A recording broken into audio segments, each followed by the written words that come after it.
Resolution under rule 169 के तहत मैं अपना मत रख रहा हूं। उपाध्यक्ष महोदय, भारतीय न्याय संहिता बिल 2023, भारतीय नागरिक सुरक्षा संहिता बिल 2023, भारतीय साक्ष्य बिल 2023, ये जो पार्लियामेंट ऑफ इंडिया के आगे है, इसके ऊपर ये बिल हमारी विधानसभा में आई है। और बिल के लास्ट पैरा जो मैंने पढ़ा, keeping in view the sensitivity of the subject matter appeals to all stakeholders to arrive at consensus building on the propose set 3 new legislation. Consensus building मतलब यहाँ ओपिनियन की, सुझाव की जरूरी होती है। ओपिनियन कहां से आता है? जहां सुझाव होता है। ये बिल आज दूसरा दिन कंटिन्यू चल रहा है। पहला दिन भी मैं यहां था, कल मैंने सुना। मैं सत्ता पक्ष की तरफ से जितने भी वक्तव्य रखा गया हमारे माननीय विधायकों द्वारा, कहीं भी बिल के ऊपर क्या सुझाव है ये मुझे सुनने को नहीं मिला।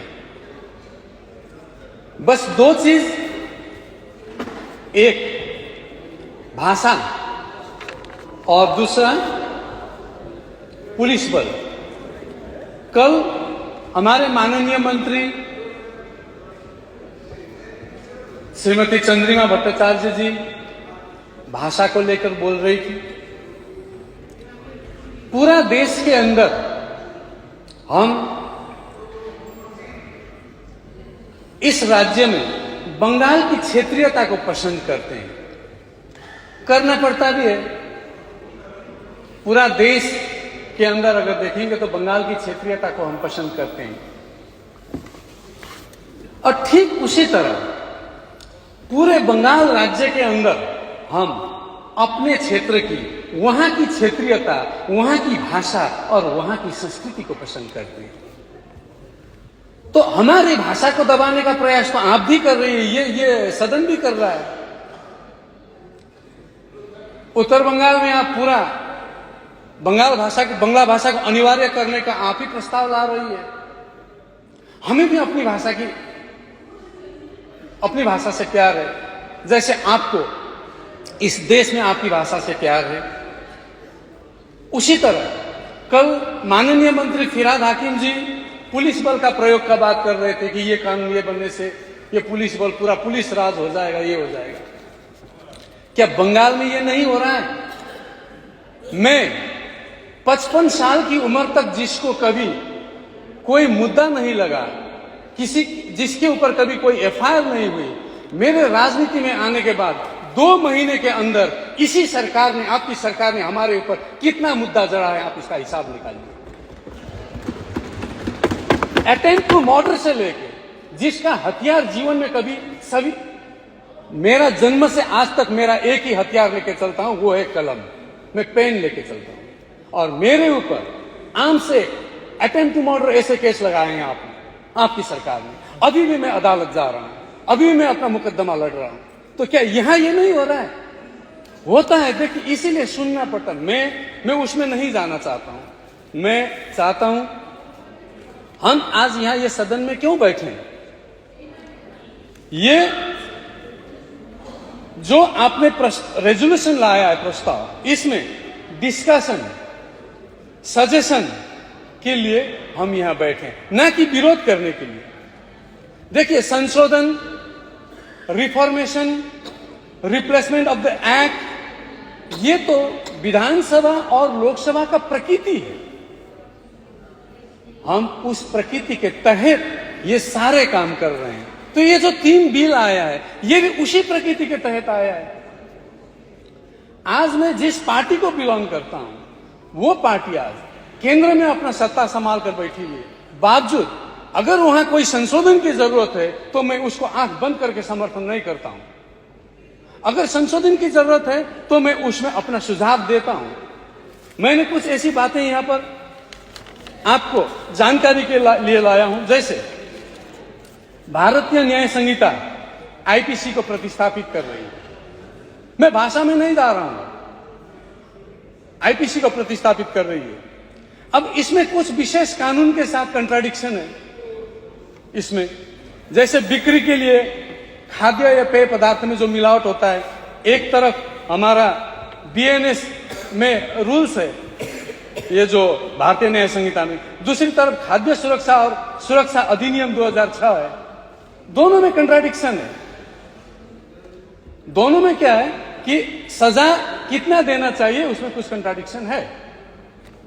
इसी तरह दवाओं में मिलावट और मिलावटी दवाओं की बिक्री में एक तरफ ये बीएनएसएस काम कर, मतलब कुछ बताता है बीएनएस, दूसरी तरफ drug and cosmetic act 1948, contradiction है। ऐसे ही गैर कानूनी अनिवार्य श्रम में बंधुआ मजदूर प्रणाली उन्मूलन अधिनियम के साथ कंट्राडिक्शन है। उसी तरह किसी बच्चे को मां बाप द्वारा छोड़ना, किशोर न्याय अधिनियम 2015 के तहत कंट्राडिक्शन है।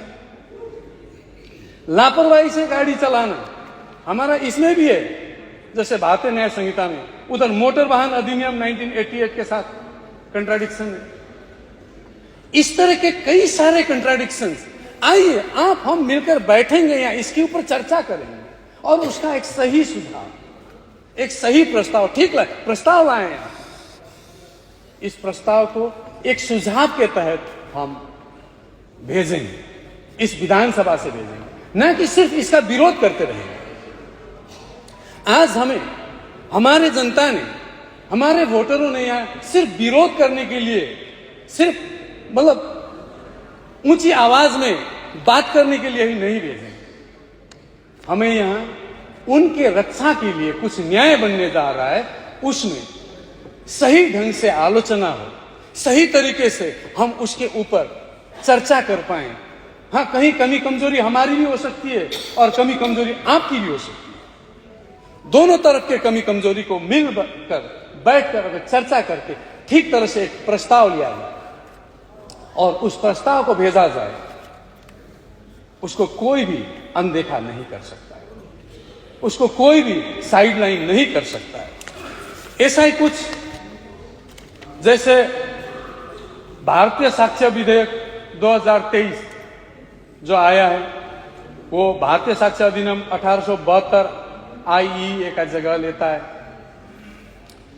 इसमें पुलिस हिरासत, पुलिस के सामने कबूलनामा के मामले में ये मलिमत समिति ने कुछ सुझाव दिया है, विधि आयोग ने कुछ सुझाव दिया है, कुछ वहां पर अंतर्भुक्त हुआ है, कुछ नहीं हुआ है। आइए उसके ऊपर भी चर्चा करें। ये 2 दिन नहीं, हम 4 दिन 5 दिन में चर्चा करने के लिए तैयार हैं। लेकिन ये कानून बन रहा है और ये बहुत सीरियस मामला है। इसमें हम हल्ला करने के लिए, हंसने के लिए ये जगह नहीं है। ये सीरियस मामला, क्योंकि आज जो बन रहा है वो आने वाले 100 साल को राज करेगा। आइए आप हम सब मिलकर इसके ऊपर स्वस्थ आलोचना करें, और आज नहीं और एक बार करना चाहे तो हम उसके लिए भी तैयार हैं। इसीलिए महोदय, अध्यक्ष महोदय, मैं इससे ज्यादा बोलना नहीं चाहूंगा। मेरा अपना वक्तव्य खत्म करने से पहले मैं ये जो प्रस्ताव आया है इसके ऊपर डिवीजन चाहते हुए अपना वक्तव्य यही समाप्त करना चाहता हूं। धन्यवाद।